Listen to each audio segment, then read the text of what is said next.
Doktoreshën Emina Aram Kumekulli, otorinolaringologe, do të diskutojmë për fytyn, hundët edhe vesht, pikërisht këtë sezon të ftojës, të gripave, ku shfaqen problemet dhe simptomat e para, edhe pastaj që në qoftë se nuk trajtohen, mund të kalojnë në probleme edhe më të thella. Gjitha këto ne do të diskutojmë tash me doktoreshën që e kemi në studio. Ju mund të na dërgoni pyetje në numrin cilin e shihni në ekran, në Viber, dhe bashkë me doktoreshën do të mundohemi që t'u japim përgjigje. Po ashtu mund të bëni edhe telefonata, edhe doktoresha do të përgjigjet. Mirëmëngjesi, mirë se na keni ardhur. Mirëmëngjesi, mirë se ju gjej. Është shumë kënaqësi që ju kemi këto. Lidhur po besoj këto probleme me pikërisht me këtë sezon, me muajin tetor, nëntor, është një sezon pak më i ftohtë, kryesisht kur qarkullojnë më tepër viruse, gripe, ftohje. Pa tjetër se edhe në otorinolaringologji, edhe në përgjithësi, kemi disa smundje sezonale, të cilët janë karakteristike për një periudhë kohore. Në këtë rast kemi të bëjmë me sëmundje të traktit të sipërm respirator, ose të frymëmarrjes. Unë do të mundohem pak terminologji popullore me përdor. Janë sëmundje të cilët shkaktohen si pasojë e infeksioneve virale dhe bakteriale të cilët mbretërojnë në këtë kohë. Kush ndikon krejt këtë është rramja e temperaturave dhe aktivizimin e disa viruseve dhe bakterieve të cilët janë në ajër, të cilët i prind do të temperatura, po edhe ajri i cili është, si në këtë rast të thot në për shembull në vendet të qytetruara industriale, është edhe prania e pluhurit dhe ndotësve të ajrit, të cilët i paraprin. Tjetër, e kemi edhe se në kohra të ftofta veç fillojmë të mbyllemi, do thot në ambiente të mbyllura, ku probabiliteti dhe koncentrimi i këtyre agenteve të cilët e sulmojnë organizmin ton janë më të mëdha se sa në ambiente të hapura. Kështu pastaj është edhe rramja e imunitetit si pasojë pak a shumë edhe të ushqimit, pasi që në sezonën e verës edhe të kohës kur kemi pemë, perime, fruta, ushqim më të bollshëm, në krahasim me këtë fazë ku futemi në një periudhë ku edhe kualiteti i ushqimit nuk është sikurse gjatë sezonave kur kemi me bollëk. Cilat janë simptomat e para që fillojnë? Që shpesh dime edhe me injoru? Zakonisht janë, si që e përmenda, janë të rrugëve të sipërme të frymëmarrjes, janë rrjedhje të hundëve, temperaturë, dhimbje fyti, dhimbje veshi, kollitje, shtjerrje zëri, plagështi, lodhje, to krejt janë ato simptomat të cilët secili prej ne i ka përjetuar. Dhe kur do të paraqitemi te doktori, me njerë se ti kemi këto simptoma, apo mundemi me fillume edhe me diçka natyrale në shtëpi? Kështu zakonisht preferohet që të monitorohet disa orë, 24 orë, një ditë dy, nëse shohim që nuk po shkon duke u përmirësuar, atëherë patjetër se duhet me u lajmëru te mjeku, edhe nëse e shohim që po përmirësohet, atëherë është diçka të cilën mundemi me menaxhu edhe në shtëpi. Është një kategori e popullatës e cila është shumë e ndjeshme dhe e cila mund të maskohet ose të na përvjedhet, janë fëmijët edhe pleqt të cilët duhemi me qenë ma vigjilent, t'i ndihmojmë edhe t'i përcjellim simptomatologjinë, t'i rehidrojmë, t'i japim vitamina, diçka ta ulim temperaturën ose t'ja u largojmë dhimbjet, po me sy nga fëmiu të përcjellet. Kryesisht ata që janë më shpejt të prekur në këtë rast, për shkak ndoshta edhe të kohës kur kalojnë edhe në kafshë, ndoshta edhe në ambiente të tjera, edhe në shtëpi, edhe ne kemi kontakte pastaj si prind, dhe shpesh herë çojmë edhe në shtëpi edhe viruse të tjera. Fëmijët janë një kategori e cila janë më të breshtë në aspektin imunobiologjik, është për pikërisht ju e dini se fëmiu do thot ditën e parë, me njerë mas lindjes veç starton me vakcina. Do thot tash nëse tash në kohën e fundit vaksinohemi për një herë në një dozë me 5 sëmundje, patjetër që çaj organizmi i vogël do të luftoj 5 sëmundje që ta arri një imunitet. Ashtu që imuniteti në përgjithësi pastaj bjen. Për atë rast e kemi edhe fëmijët të cilët janë më të ndihshëm, thuhet ndoshta edhe në biseda edhe e keni ndiqë që derisa i bën fëmiu 3-4 vjet, 5 vjet është shumë i ndihshëm, mandej veç fillon me asi. Më thonën derisa nuk e fiton imunitetin e vet, atëherë kemi atë fazën pak më të brisht të fëmijët. Kërës fillon shpeshara, ato si ne si prindër që mundemi me vrinë, që ose po flasin tash të fëmijët, janë rridhje e hundëve dhe dhimbje e fytit apo skuqe e fytit. Duhet kalojmë me njëherë tek ndoshta sirupet, cilat ndoshta kemi mujt me i përdore dhe ma herët, apo dallon kjo edhe prej kollës së thatë dhe kollës me sekret që mundet me qenë? Po, do thotë, këto janë smundje të rrugëve të frymarrjes dhe mund të përcillen me koll me sekret ose produktiv dhe koll pa sekret ose jo produktiv. Mirë po, nuk duhet ta neglizhojmë edhe sëmundje të tjera dhe paradispozitat të cilët pacienti mund t'i ketë. Për shembull, alergji, edhe pse jemi në kohën e vjeshtës, nuk do të thotë se nuk kemi alergji. Shumica e popullatës janë alergjik në polen dhe pluhur, po jo edhe, nuk do me thonë që nuk janë alergjik edhe në myk, në lagështi, në gjethe të cilët janë të thata përbojnë pluhën e tjerë. Mbyllja në ambiente ku qëndrojmë, jo ventilimi, jo aerimi i adekuat i duhur, andaj kemi edhe shfaqjen e reaksioneve alergjike të cilët ndonjëherë maskuhen edhe me këto infekcione virale dhe bakteriale sezonale të cilët mund t'i kemi. Doktorisht, tash që jemi në këtë sezon të ftoftë, ka shumë prej nesh që edhe i thojmë rrobat brenda në ambientin edhe ku qëndrojmë. Sa është e preferueshme kjo? Nuk është e preferueshme, lagështia duhet të jetë optimale, aerosja e ambienteve duhet të jetë optimale, gjithashtu edhe prania e detergjentëve dhe të zbutësve të cilët mund me qenë do thot njëri prej shkaktarëve të reaksioneve alergjike gjithashtu. Megjithëse po flasim edhe për alergjin, ndoshta edhe mund të jetë kjo, thotë mirëmëngjesi për doktoreshën, kam një koll që nis në vjesht dhe s'më ndale deri në pranverë, pavarësisht që marr antibiotik. Pse mund të jetë? E kam vetëm në fyt, jo në mushkëri. Edhe kjo është një indikator që diçka nuk është rregull, nëse një smundje nuk përmirësohet me antibiotik, atëherë nuk është terapia e duhur ose e qelluar. Andaj duhet të drejtohet te mjeku, të hulumtohet në drejtim të alergjisë, të hulumtohet në drejtim të imunitetit dhe të shiqohet se çka mund të bëhet me to. Një tjetër thotë mirëmëngjesi për doktoreshën, një pyetje, është e vërtetë që kur kemi bakteri në fyt, ajo udhëton në hund dhe vesh?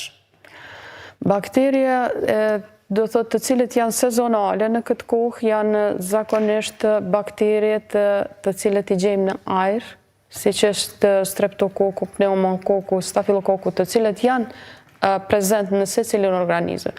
Po me rrëmjen e forcave imunobiologjike ato aktivizohen dhe shkaktojnë smundje. Për atë dikush do thot e kalon pa antibiotike, dikush jo. Krejtë varet nga forcat imunobiologjike të tij. Dhe jo vetëm që udhëtojnë në hund edhe fyt, po mund të shkaktojnë edhe probleme të tjera, të cilët se kur reagon do thot një sëmundje traktit të rrugëve të sipërme të frymarrja, ajo reagon si entitet. Domethënë shumë e mundur që të shkaktohet inflamacione në veshin e mesëm, në rrugët e poshtme të frymarrjes, në formë të pezmatimeve të mushkërive, në formë të laringjiteve ose pezmatimit të telave të zërit e tjerë. A ndikon do thot pastaj edhe më tutje, në për shembull në dëgjim, ose tash edhe në telat e zërit që e përmendën? Unë të sa ditë zëri nuk e pata krejt nivel ende s'është rikthi si duhet, po si do të shoh ka ndiku, po jo shpeshherë ne shqetësohemi për veten, më tepër shqetësohemi edhe për të tjerët. po pa tjetër se veç nëse i del jashtë kufive, kushtimisht të them, nëse mund të lokalizojmë inflamacionin në regionin e hundës dhe fytit, mos t'i japim mundësi të zgjarohet dhe të bëj probleme të tjera. Doktor Ekshi, kemi edhe një pyetje të përshëndetje, kam sinos kronik, kam dhimbje të mëdha në hund, kocsim dhem shumë, po jam kanë edhe shumë stres, di që është lidhje dhimbja me stres, po kur dal jashtë në frym kam rrjedhje edhe lot të syve, po kohëve të fundit kam edhe dhimbje fyte, vesh që kam fillu mu shpeshtu, për sinos mi janë dhanë vetëm Delman spray, po së ndikon, qka të marë apo të përdor antibiotik, jam alergji. Në antibiotik jam alergji, ka thënë. Okej. Kështu, kjo kohë tasht, ne faktikisht e keq kuptojmë tër këtë proces, nuk është ajo që temperatura drejt për drejtin ndikon në shëndetin tonë. Aq ma tepër, edhe temperatura të ulta edhe të larta janë ato të cilat mund të ndikojnë pozitivisht në organizëm, po të dimë se si të adaptohemi. Mos të vrapojmë edhe të veshemi trash ose diçka edhe të djersitemi ose të hupim elektrolit e tjerë, po ajo është që duhet me pas kujdes për shkak se në temperatura të ulta janë disa qeliza cilje të cilat janë të vendosura në mukozën e hundës dhe të cilat për shkak të temperatura të ulta paralizohen dhe nuk e kryen atë nazal drip ose rrjedhjen nazale prej hundës në fyt, po e bëjnë në atë në drejtim të kundërt, si që është rasti të pacientin në fjalë. Ajo që ka e kemi një shenjë të ky rast, është se paska do thot paradispozita në alergji. Nëse ka paradispozita në alergji në antibiotik, është mirë të drejtohet të alergologu ose të otorinolaringologu, të bëhen disa testime më të gjëra, të shohim mos ka edhe ndonjë alergji tjetër inhalatore, qoftë në gjak, qoftë në kutane, do me thonë të cilët i bëjnë alergologji, dhe të përcaktohet se për çka është fjala. Shumë herë, do thotë shumë raste, kemi me rinosinuzite ose ato infekcione të cilët janë të hundës dhe të hapësiraj paranazale të sinuzve, pikërisht në teren alergjik. Do thotë inflamacioni, qoftë viral ose bakterial, është shumë më i shpeshtë të pacientët të cilët kanë alergji ose paradispozita për reakcione alergjike. Kështu që është mirë pacientit të mos përdor kokë veti antibiotik. Antibiotikt janë një grup i medikamenteve të cilët duhet me ditë se si të përdoren, në çfarë sasie, ku dhe kur. Asnjëherë antibiotiku nuk është mirë të përdoret nëse nuk e kemi bë strishën, edhe nuk e kemi testu në antibiogram, të shohim se ta caktojmë target terapin ose terapin e qelluar. Ne mund të marrim antibiotik me gram edhe me sasi të mëdha, po të mos kemi efikasitet. Për atë edhe dëgjojmë fjalë, isha te doktori më dha antibiotik ose mora, shkova në farmaci e mora, po nuk bana ma mirë. Do thotë mundet që ka të bëj me një infekcion bakterial, po që terapia të mos jetë e qelluar. Doktorisht, çka janë bajamet, kush dhe kur duhet me i heqë dhe pse duhet me i heqë, për shkak? Bajamet janë ind ose grup qelizash të cilat e mbrojnë organizmin nga infekcionet e sipërme të traktit respirator ose të frymëmarrjes. Janë të vendosura në formë të një unaze, e cila quhet unaza e vajllerit, është e përbërë nga bajama e tretë, nga bajamet tubare të cilët janë të vendosura përreth kanaleve të cilët e çojnë ajrin prej hundës së fytit në vesh, janë disa bajamet të cilët kur e hapim gojën vrehen, janë bajamet tonzillare ose të gojas, edhe janë të rrajës së gjuhës ose linguale i quajmë ne. Ato janë në formë të unazës pikërisht që e lokalizojnë infekcionin në këtë nivel që të mos shpërndahet në pjesë të tjera të organizmit. Ato e mbrojnë, do thot, nga infekcionet, qoftë nga trakti respirator ose digestiv, do me thonë, ai që futet me ushqim, pasi që e dim se të mos ishte ky lloj feedback ose kjo mbrojtje e organizmit, ne do të infektoheshim edhe nga ushqimet e përditshme, edhe nga uji, se e dim që uji, ajri, kur gjë nuk është sterile. Po janë ato forcat imunobiologjike të organizmit të cilet e mbrojnë nga infekcionet të tjera. Doktorish, a flasim pak edhe për streptokokon, çka është edhe çysh mundemi me shëru, do thot, se kemi një pyetje, thot mirëmëngjesi për doktoreshën, vajzës 5 vjeçe nuk i largon streptokoki në fyt dhe mbushet pulshra në trup, si ta luftojmë? Kështu, do të thot tashti, unë po e ndërlidhi me teman streptokoko dhe infekcionet virale të cilat janë sezonale e kanë një simptomatologji shumë të afërt. Do thotë edhe njëna dhe tjetra shkaktojnë dhimbje fyti, skuqje, temperaturë, lodhje, dhimbje të nyjeve, kyçeve,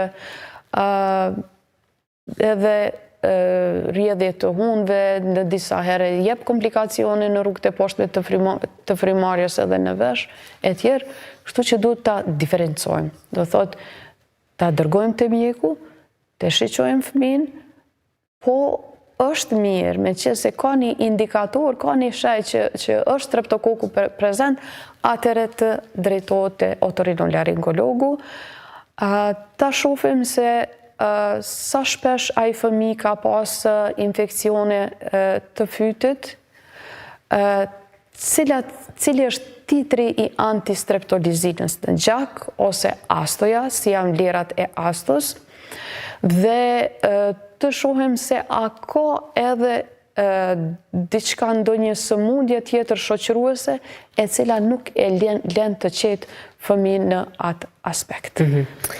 Një tjetër thot, mirëmëngjesi, jam një grua, kam djegësim të veshit të majt, kam qenë te mjeku veshve, po dopi kam i ka dhomë, po s'kam dëgju sen, thot. Do thot nuk ka pas përmirësim. Po. Djegësimi në vesh është njëra ndër shenjat të cilët mundet me na thanën se ka të bëj diçka me ndonjë infekcion ose inflamacion të veshit. Mirë po, kur drejtohet te otorinolaringologu, atëre do ta specifikojmë se kjo djegësim ka ardhur nga veshi i jashtëm, veshi i mesëm, ose në disa raste është i sulmuar edhe veshi i brendshëm nëse kemi edhe simptomatologji tjetër shoqëruese, si marramendje, ushtim, paksim të dëgjimit e të tjerë. Të thot është me do e mos, mirë që të lajmërohet te otorinolaringologu dhe të specifikohet se për çka është fjala. Kur e vendosim do thot diagnozën, atëherë dhe shërimi ose trajtimi i sëmundjes është më i lehtë. Po. Shpërlarësit e hundës, do të ndoshta ujë në ACL ose ndoshta ato sprejt e tjera, janë efektive dhe a duhet me i përdor? A ka raste të caktuara apo mund t'i përdorim ndoshta dhe një herë të paktën gjatë javës? Kështu, është një trend kohën e fundit që pacientat mundohen që në mënyrë shtëpiake ta bëjnë paraspeshën edhe ta kthejnë atë shëndetin e tyre pikërisht me gjërat të cilet janë pak më praktike me i përdor.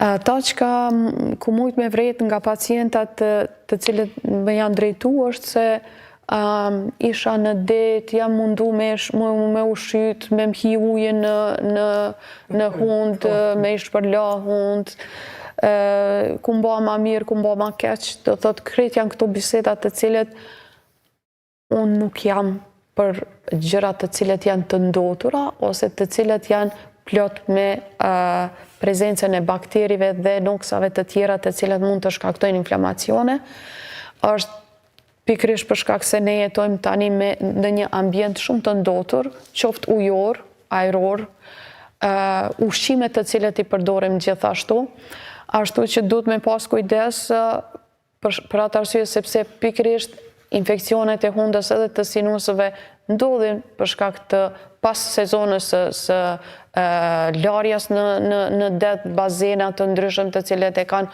ujin e ndotur dhe pastaj na duhet të ballafaqohem me shërimin e pikërisht këtyre infekcioneve. Këto të cilët i përmendi pacientja është se sprejat, tretjet fiziologjike, këto të marra në barnatore nuk është që ndikojnë mirë ose keq. Kretë varet nga koncentrimi i enacelit ose të kripës në tretësirën të cilat përdoret. Janë tretjet të cilat mund me qenë izotonike, të cilat e kanë pH-n edhe koncentrimin e asaj të gjakut të cilat e kemi ne dhe të cilat nuk shkaktojnë ndonjë difuzion ose osmolaritet të lartë ose e çrregullojnë atë balansin. Ekzistojnë edhe preparate të cilat janë me koncentrim më të lartë, po të cilat e kanë një veprim me thanën vazokonstriktor ose shtrëngimin e anëve të gjakut të cilat e kanë efektin e cili përmirëson frymarrjen dhe ndal rrjedhjen nga hundët. Prap edhe për këto është mirë me konsultu mjekun. Doktorish, e kemi edhe një telefonat, a mund ta marrim? Mirëmëngjes, cila është pyetja për doktoreshën? Mirëmëngjesi. Po. Mirëmëngjes. Unë ankona pe fytet, shtirët zoni edhe dhe fyte. Edhe unë jom kanë edhe kom pas pëtotje në mushkni, ka thonë që da martë e fytet me të mushknive keni në byllon. Po tash unë s'po di e kam pe fytet, e kam pe mushknive. Nalet fyten moment, që shem të full, nalet kam dhimbje, që një muj, 2 muj, që shto e kam fyte shumë keq. A muj me pyet pacientën? Po. Kështu një pyetje, sa vjeqare je? Jam 57 vjeqare. A ki smundje të tjera, të zemrës ose tension, diçka? Me tension kam, po për momentet që një 2 vjet pa më rrinë ma shumë 90 me 60, i kam gjandra tiroide, kam probleme me lokë dhe me këto sebes, veç me fët jam shumë keq. Po, është mirë do thot me ardhë, me shiqu telat e zanit si janë, me u marë pak, me hulumtu në drejtim, edhe pse disa elemente i ki ose disa sëmundje shoqëruese të cilët se cila për veti mund të jetë shkaktar i kësaj gjendje të cilën e ka. Duhet me u egzaminu së pari hunda, frymarrja si është, do thot a ka probleme me frymarrje, për atë arsye sepse frymarrja nanën e majtë e kam të blokune, më ka thëmë mjeku që ki të blokune. Njani prej shkaktarëve është... Faleminderit zonës, po ja ndalim telefonën, pastaj përgjigjen e merr zonja edhe përmes televizorit. Është frymarrja me hund, nëse frymarrja me hund nuk është e mirë dhe merr frym pacienti me gojë, atëherë të gjithë ajrin e thatë të pa filtruar dhe të pa lagur, të pa ngrohur, e fusim në organizëm. Ky mund të reagoj keq ose të jetë irritues për telat e zanit. E dyta është refluksi, do thotë se kthimi thartinave dhe i cili ndikon, do thotë kthehen thartinat dhe e djegun pjesën e laringut ose gabzherit, me thënën popullore, edhe kjo mund të jetë shkaktar i ngacmimeve kollit, irritimi shtjerit zërit. Pastaj mund të jetë tiroida, pasi që në nivel të tiroidës kalon laringu, ky nervi laringal rekurent, mund të jenë sëmundjet e zemrës, të cilët ndikojnë pasi që nervi laringal rekurens ose vagus shkon në tru, do thot prej trurit e inervon, e bën një kthes, e inervon në telin e zërit dhe ai mund të ndikojë, do me thonën, rrugës me gjëndrën tiroide, me smundje të zemrës të cilët e bëjnë komprimimin e këtij nervit dhe të shkaktojnë mos lëvishmëri adekuate të telave të zarit dhe të kemi disfoni ose çrregullimin në të folur në formë të shtjerjes, në formë të paralizës, do thotë si pacientja që thotë kam spazm, do me thonë të muskulaturës e laringut, ose disfoni spastike, i thojmë ne. Kështu që është mirë me u drejtu të otorinolaringologu, me u shiqu laringu, me u bo videolaringoskopia, e mirës është videostroboskopia, të shifët se si shkojnë valët e intonacionit të zërit, të regjistruohen në formë të ploterit dhe... A janë të diçka procedura dëmshme, janë procedura që duhet kryer? Jo, nuk janë procedura, bëhet me kamerë, do me thonën nga goja, tërhiqet gjua me një garz, edhe futët do thot kamera, i themi pacientit zakonisht të shqiptoj shkronjën E ose I dhe të shofim lëvishmërinë e telave të zërit. Në video laringoskopi vërihet do thot pjesët e sipërme të laringut, pjesa e kapakut ose ezofagut, telat e zarit, telat e rreshme dhe telat reale vokale. Mukoza e dukshme në disa raste prezentuon edhe treonazat e para të trahes ose të pjesës e poshtme të mushkrive. Kemi një pyetje thotë, përshëndetje, kam vajzën 6 vjeç, ka probleme me bajamin e tretë, ka alergji nga pluri, disa lloje të barit, të mykut, por jo shumë, po çdo herë është e bllokuar, çdo herë është me koll, sidomos natën. Mjeku më rekomandon antibiotik dhe inhalim. A është më mirë me operu a me vazhdu me barna? Vajza do thotë është 6 vjeçare, në moshën 6 vjeçare, në përgjithësi kur ta shohim në atë aspektin e otorinolaringologjisë kirurgjike, i plotson kushtet për me largu bajamin e tretë, po prapë edhe për bajamin e tretë disa parametra janë. Ky fëmijë veç pas ka probleme me alergji, është mirë me monitoru ose me përcjell këtë fëmijë, me i dhënë terapi antialergjike dhe me shiqu se si po sillet, do thotë si është frymarrja dhe si janë reagimet e këtij trajtimi.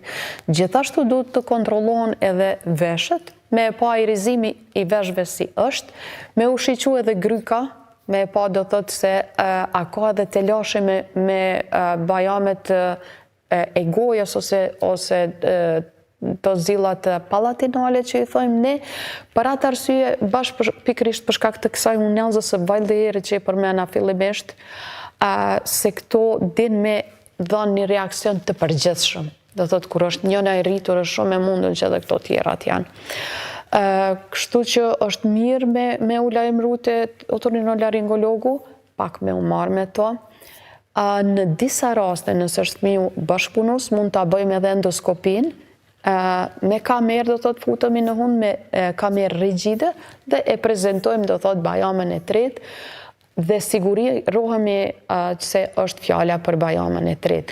Nëse ky fëmijë pas trajtimit të alergjisë nuk përmirësohet, ka probleme me vesh, ka pezmetimet shpeshta të fytit, se detyrimisht kur fëmiu merr frymë me gojë, unë jam shumë e bindur që i acarohet edhe pjesa tjetër e fytit ose rrugët e poshtme të frymarrjes, atëherë është indikacion për me i largu bajamin e tretë. Zakonisht te fëmijët duhet të jemi shumë konservativ edhe me i matë gjërat mos të ngutemi. Pjesa e trupit i cili largohet nuk kthehet, por nëse është vendimi i duhur edhe indikacion në vend, atëherë ky fëmijë do të përfitojë shumë. Do të ketë frymarrje të rregullt, ventilim të rregullt të veshit edhe rrugëve të poshtme të frymarrjes.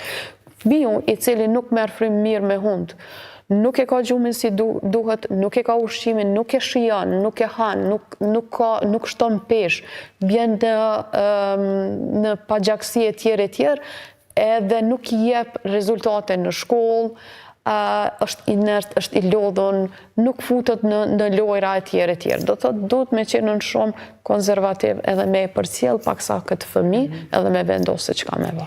Kemi edhe disa mesazhe të tjera, po vazhdoj kështu me një herë, thotë agorohesin fëmijët në gjumë nga hunda e bllokuar apo është diçka tjetër? Patjetër.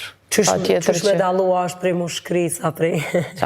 Fëmiu i cili ka të hapën gojën natën, edhe i ka hundet e mbyllura, me thonë merë frymë ma tepër nga goja se sa nga hunda, shpesh pacientat vinë dhe printe dhe më thojnë, e kam atë frikë që ka me u gulfat natën, fëmiu, do të me regullu, me rotullu, me ja vendos një jastik, me ngrit pak ma nalt, e kam frikën se po gulfatët, s'po merë frymë si duhet, është një shenjë që duhet me e qute otorinolaringologu edhe me u marrë me këtë fëmijë, me shiqu me bastrishon, testet alergjike, rentgenin e hapësirave paranazale në disa raste, ta shiqojmë me endoskopi, t'i bëjmë testet e alergjisë, do thotë strishon, analizat e gjakut, ka shumë qka të cilët na japin shumë informata për gjendjen e fëmijës, pastaj ta vendosim se a është mirë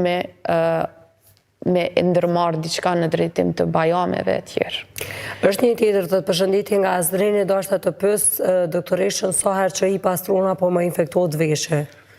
Kështu, zakonisht infekcionet të cilët pas pastrimit, unë e përmenda që jemi të jetu në një ambient të ndotur, qoftë ajror, qoftë ujor, ujin të cilën e përdorim, edhe pse thuhet se është i pishëm, do të zbërthehet ose neutralizohet nga thartinat e lukthit, për pjesë të tjera të lëkurës, nuk është adekuat. Jemi të jetu në një vend, në hapësira kolektive të banimit të cilët kanë depozite, në të cilët deponohet uji, i cilë është i ndotur, nuk pastrohet.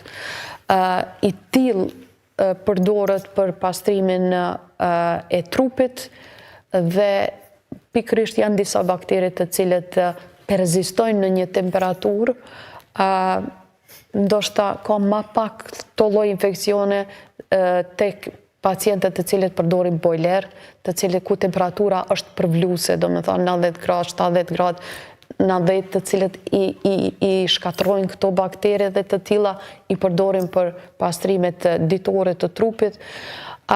Po është një kategori, do thot, ku shfrytëzohemi me depozite dhe me pompa termike ose pompa të cilat e mbajnë në temperaturë 3-40 gradë Celsius dhe të cilët i japin mundësi krimin e bakterive, të cilët kur i përdorim mund të na shkaktojnë infekcione.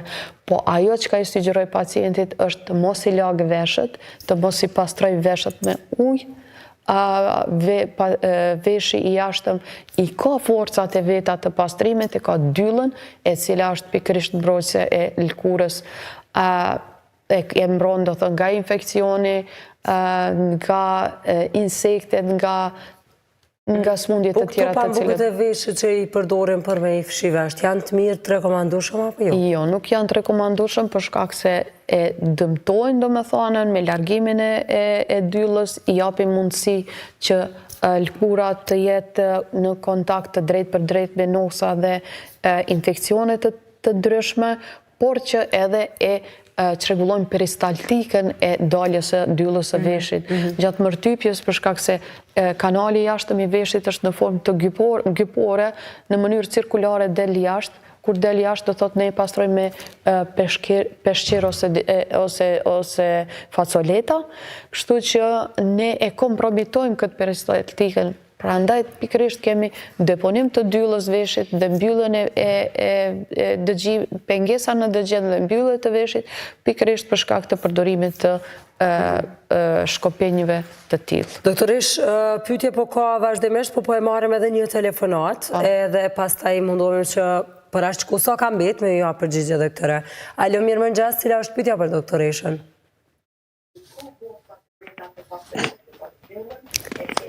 Po, alo, mirëmëngjes. Mirëmëngjes. Mundesh me apo pyetjen doktoreshës, lutem? Kam probleme vesh, kam një ushtim permanente, po nuk di, kam qenë dhe disa kështu vizita, po ka thonë se kjo zërë që mund të trajtohet, ose mund të hiqet, a ka shërim, a jo, vetëm pata me pytë, nëse ka mundësi ndonjë përgjigje, kam dëshirë me të që ngaj. Faleminderit. Unë pyetje me i dhënë pacientit, me i parashtru, po më intereson mosha edhe a ka smundje shoqëruese. Mosha 73 vjeçare. Jo, s'kam kurrë tjetër diçka, vetëm Tensioni si është i gjakut? mirë është tensioni, nuk marr tableta për tension që pej para 2-3 vite, edhe jo më shëndet kështu mirë, nuk kam problemet më mëdha, kështu që më thonë. A është e shoqëruar me marramendje apo vetëm ushtim? Ja, vetëm ushtim si fishkullim, si më thonë, një farë toni, një farë toni ashtu. Tinnitus është ajo në mjekësi. Po tash nuk e di, po thëmë drejtën, unë jam momentalisht të jetu në Suedi, veç jam të përcjell këtë emision me vëmendje dhe po më pëlqen, veç po ta qef me ditë mendimin e doktor Reshës, a ka ndonjë trajtim apo jo? Se tash edhe po mësohet edhe vetë njeriu me këtë farë fishkullime të veshve këto, po... Faleminderit, atëre më lejonit ju përgjigjem. Ushtima në vesh është një senzacion ose një ndjeshmëri e pacientit, ai e ndin, po ne nuk mund ta objektivizojmë. Do me thash, është ndjenjë subjektive, ata që ka e ndin pacienti. Nuk ka njeri i cilë në botë, ose qenje njerëzore, e cila ndonjëherë në jetë vete nuk e ka përjetu ndjenjen e ushtimes në vesh. Do thotë, është diçka shumë e shpeshtë. Te dikush tër kohën, te dikush kohë pas kohë, edhe te dikush rrallë. Po që të gjithë kemi pas atë ndjenjen që ndonjëherë kemi qenë në ndonjë aheng ose dikun ku ka qenë zhurëm edhe pastaj 1-2-3 ditë kemi pas tringëllim në vesh ose tinnitus në gjuhën mjekësore. Është shumë e rëndësishme të lokalizohet se nga vjen ushtima në vesh. Ushtima në vesh mund të vjen nga veshi i jashtëm, i mesëm, i brendshëm dhe truri. Këto janë ato pikat ose vendet ku mund të paraqitet ushtima në vesh. Nëse është nga veshi i jashtëm, zakonisht vjen si pasojë e dyllës, e cila komprimon perdën e veshit, membranën, dhe në mënyrë artificiale e përcjell në zinxhirin osikular ose të dëgjimit, janë 3 kocka, të cilët pastaj emitojnë sinjale të gabueshme veshit të brendshëm. Mund të jenë gjithashtu edhe disartikulacionet ose çrregullimet në kafshim në këtë artikulacionin e temporomandibulari, thojmë ose na, kjo pjesa ku lidhet fëlqia e sipërme me të poshtmen. Pastaj mund të jetë me prerje nga veshi i mesëm për shkak të infeksioneve të ndryshme, janë sëmundje lloj-lloj të veshit të mesëm, është otoskleroza, timpanoskleroza, janë otitet kronike efuzive, tjerë janë ato të cilët mund të japin në çrregullime në veshin e mesëm, edhe janë sëmundjet të veshin e brendshëm, gjithashtu të lokalizuara në nervin e dëgjimit, të lokalizuara në organin e kortit. Pastaj janë sëmundjet të ndryshme të cilët mund të jenë të lidhura me trurin. Ajo që ka mora të dhëna nga pacienti është se e ka moshën, ushtima mund të jetë e përcjellur me paksim të dëgjimit dhe pa paksim të dëgjimit. Duhet pacientit të lajmërohet te mjeku, të bëhet një incizim, audiogram quhet, audiometri tonale, pastaj të bëhet timpanometria, refleksista pedial.